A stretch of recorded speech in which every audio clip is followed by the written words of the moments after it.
Can you take us through this decision, particularly what it will mean for Australian media businesses? It will mean that Australian media businesses get paid a fair amount for their content. There'll be a process, 3 months of negotiation and mediation.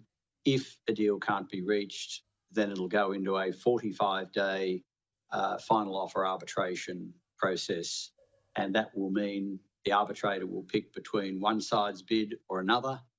That inevitably brings the bids closer together.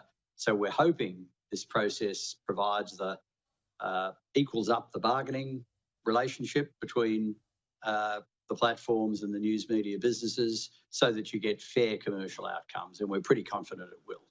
We know that thousands of jobs have been lost in the past few years in the media industry, partly as a result of big tech companies are not paying for content. Do you think that this will stop it?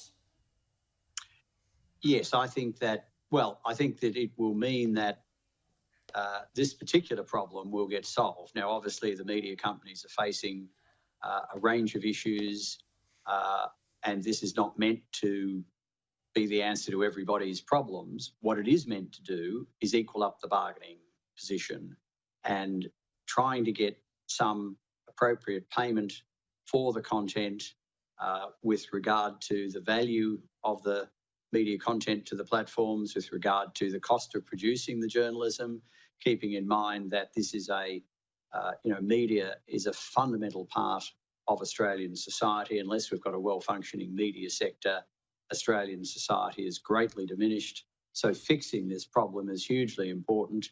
And I think we've come up with a structure that means that will happen. It won't be able to be avoided by the platforms. It will facilitate a good commercial negotiation between equal parties. How will this code be more successful than other countries' attempts at getting money for publishers? We've seen other attempts by other countries in the world, but what sets this one apart? Other countries base their regimes on copyright and just said, there's copyright here, go work it out amongst yourselves, and that hasn't worked. What we've done is said, there's not only going to be negotiation, there's going to be arbitration. There's that forcing device at the end. So that's one difference. The other difference is when Spain tried to impose a payment regime, Google just said, all right, well, we'll just stop showing your news on one of our platforms. Well, the non-discrimination provisions in our law won't let them do that. So they won't have the option of downgrading people who want to use the code and using other news content. They won't be able to do that. They won't be able to say we won't use any Australian content, we'll just use international. That also will be discriminatory and be a breach of the Competition and Consumer Act. So we think we've learnt from why things haven't worked overseas. Hopefully overseas countries will follow what we've done here. Can you take us through some of the consequences if any of these tech giants do breach the mandatory regulations?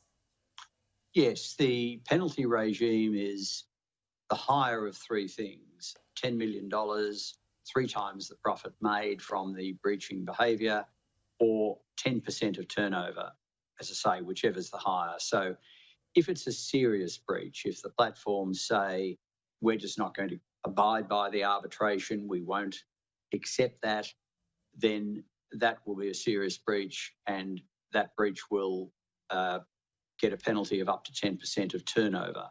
Now, their turnovers are in the billions, so this will mean penalties of hundreds of millions of dollars per breach. So we think that's a pretty good forcing device that will mean it's much better for them to negotiate under the code than try and breach the code. Rod, just finally, what happens next? When are you hopeful that this might be able to go to Parliament?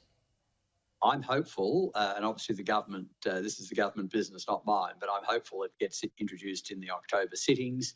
I'm hoping it gets bipartisan support and gets approved in the October sittings so that it can come into effect in early November.